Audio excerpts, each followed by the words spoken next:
আসসালামু আলাইকুম গাইস, আজকে ঈদের পরের দিন মানে অর্থাৎ দ্বিতীয় দিন দুপুর থেকে আমাদের এলাকায় অনেক বৃষ্টিপাত হইতেছে।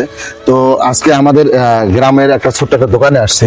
এখানে দুইজন মানুষ দেখতেছি, এক হলো দোকানদার আর একজন হচ্ছে ইয়াং। এই দুজনকে জিজ্ঞাবো যে বৃষ্টির পরে ঈদের পরের দিন বৃষ্টির যে অনুভূতিটা মানে ঈদের যে আনন্দটা সেটা তাদের অনুভূতিটা আমি জানতে চাচ্ছি। তো আপনারা একটু ফলো করেন, আসেন আমার সাথে। বাবাজি আসসালামু আলাইকুম। ওয়ালাইকুম আসসালাম। আজকে তো ঈদের দ্বিতীয় দিন, হ্যাঁ। তো আজকে দুপুর থেকে তো এখানে বৃষ্টিপাত হইতেছে। হ্যাঁ। তো আপনি আমাকে বলেন যে আপনার এখন মানে দুঃখটা প্রকাশ করেন, মানে ঈদ উপলক্ষে যে ঈদের পরের দিন যে একটা ঘোরাঘুরি ব্যাপার আছে এটা নিয়ে একটু কথা বলেন। আজকে ঈদ চলে গেছে, ঈদের দিন মাংস কাটাকাটায় ব্যস্ত ছিলাম। ব্যস্ততা থেকে ঈদের দিন বেড়াতে পারি নাই। আজ মনে করছিলাম যে শুক্রবারের দিন যা বেড়াবো একটু, তাও দুপুর দিনে বৃষ্টি হয়েছে আর বেড়াতে পারলাম না। আচ্ছা, তাহলে এটাই মনের দুঃখ লাগে গেল। মনের দুঃখ রইল। আচ্ছা দর্শক বুঝতেই পারতেছেন যে ঈদের পরের দিন আসলে কি হয়, যে অনেকের আনন্দ থাকে, স্বপ্ন থাকে, আশা থাকে।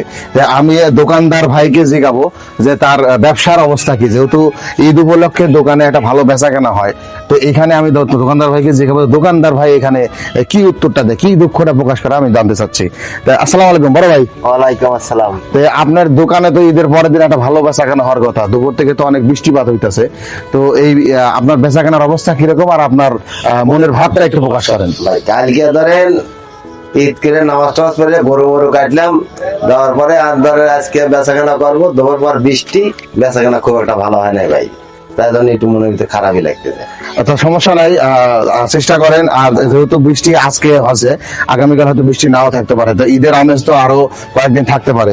তো দর্শক আপনারা শুনতেই পাইলেন যে একজন ইয়াং ছেলের মানে ঈদের দিনের পরে যে প্ল্যানটা, সে একটু ঘোরাঘুরি করবে, আনন্দ করবে, এই জিনিসটা বৃষ্টির কারণে মাটি হয়ে গেছে। এবং দোকানদার ভাই বলতেছে তারও মানে কাস্টমার কম, বৃষ্টির কারণে বেচাকেনা যে লক্ষ্যটা সেই লক্ষ্যটা পৌঁছাতে পারে নাই। তো আপনারা এই ভিডিওটা বেশি বেশি শেয়ার করবেন এবং কমেন্ট করবেন, ভালো লাগলে অবশ্যই শেয়ার করবেন। আসসালামু আলাইকুম।